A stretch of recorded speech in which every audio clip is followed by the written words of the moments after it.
First scene will only include the soundtrack of Arjawadi. There's no dialogue in the first 5 minutes. We first see the Knights of the Vale preparing themselves for an attack. We get a shot of the Lannister, Tully and Stark army marching to the Vale. Jaime, Tyrion, Edmure and Bronn are seen leading their men. Then we see the Golden Company getting on board of Euron Greyjoy's ships. The Knights of the Vale see a huge storm approaching slowly. Yohn Royce is commanding the army of the Vale to keep their spears of Dragonglass ready. Robin Arryn fights alongside Yohn Royce. Lord Royce isn't too pleased to have Robin Arryn commanding their men. You can literally read that from his face. First line comes from Yohn Royce, who commands his men to keep ready. Whites start to invade the Bloody Gate.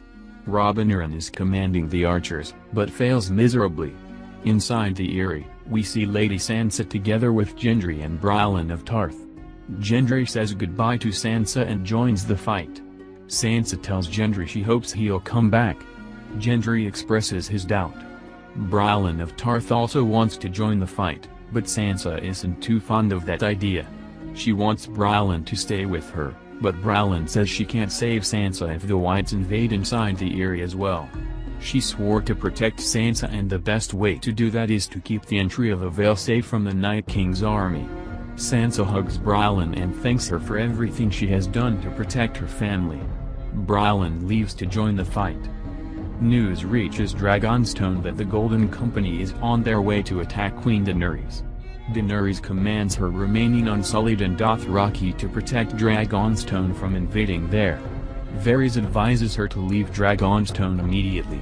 Missandei and Samwell help Daenerys and make her rest right away. Samwell is worried because Daenerys' baby is coming way too soon.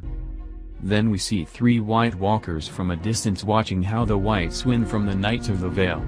The Night King is flying on Viserion above the White Walkers, watching the spectacle as well.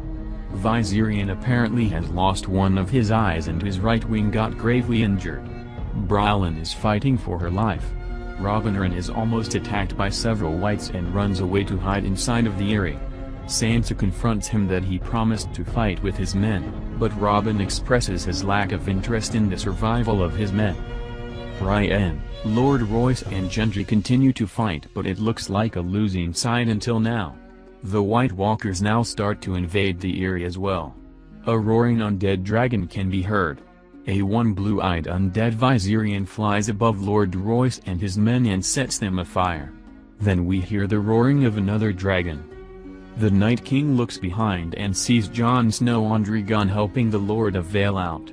Beneath Jon Snow, we see the Tully, Lannister and Northern forces joining the fray.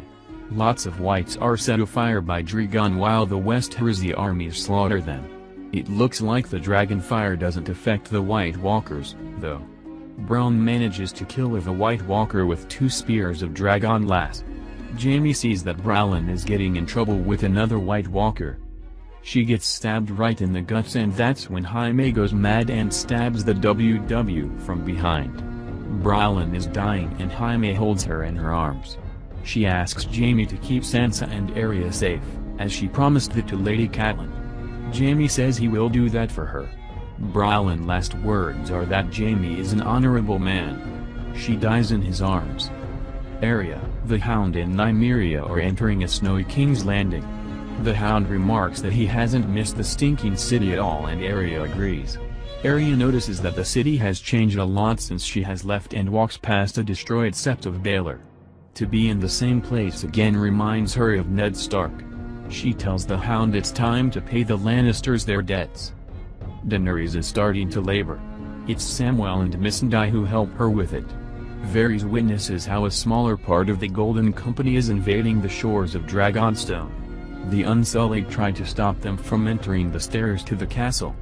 The Dothraki fight them on shore. Jorah and a small part of the Northern army join the fight as well. Jorah tries to get inside the castle to protect Daenerys. In the Eyrie, the army of the undead is diminishing by the second. Edmure is leading his men very well, Tyrion does too. The Night King is no longer mounting Viserion and tries to get inside the Eyrie with another White Walker. Viserion tries to attack Gendry and opens his mouth to spit fire on him. Gendry mounts a spear of Dragonglass in the mouth of the dragon. Undead Viserion falls from the rocks of the Bloody Gate, and it is Drogon who finishes the job and sets Viserion on fire. Jorah has made it into Dragonstone and finds Daenerys laboring. Things don't look too bright for her. A sad Samwell concludes that both mother and child could never survive together and he only can save one of them. Jorah wants Daenerys to survive, but Daenerys doesn't want to give up on her baby. Samwell sets through and Daenerys manages to deliver her baby. Samwell tells Daenerys that she has delivered a girl and asks for her name. A very weakened Daenerys wants to name her baby Lyanna, as Jon would have liked that. Daenerys is dying and Missandei, Varys and Jorah realize that the Golden Company is getting the upper hand and start to invade the stairs to Dragonstone as well. Daenerys says goodbye to Jorah and thanks him for always being there for her. Jorah expresses his love for her and Daenerys asks Jorah to continue his oath and to keep her daughter safe for her together with Missandei. She asks Jorah to release her from her suffering and to kill her. Jorah says he never could, and it's Varys who puts Samwell's sword, Heartsbane, through Daenerys' chest. Cersei Lannister and the Mountain receive Qyburn in the throne room. He comes to tell her that Daenerys has been defeated. Cersei laughs and both drink to celebrate their victory.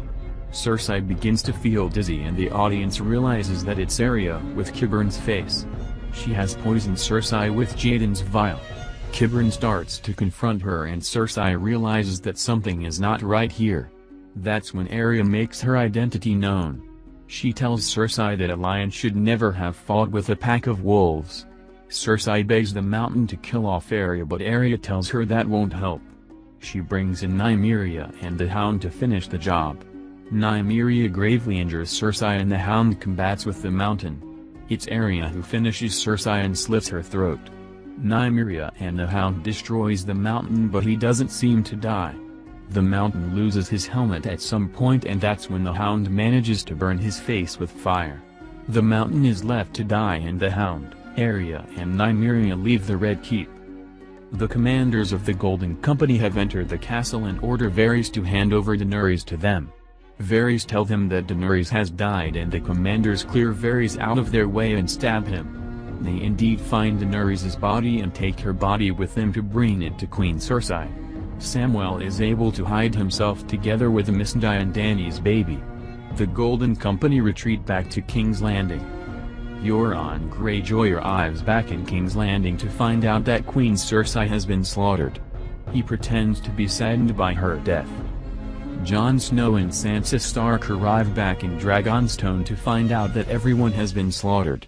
Samwell meets him on the stairs with Jon's child in his arms. Jon starts to weep.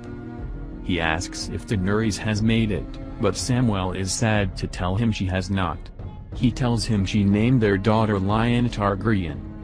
Coronation of King Euron Greyjoy. He is made king of the Seven Kingdoms.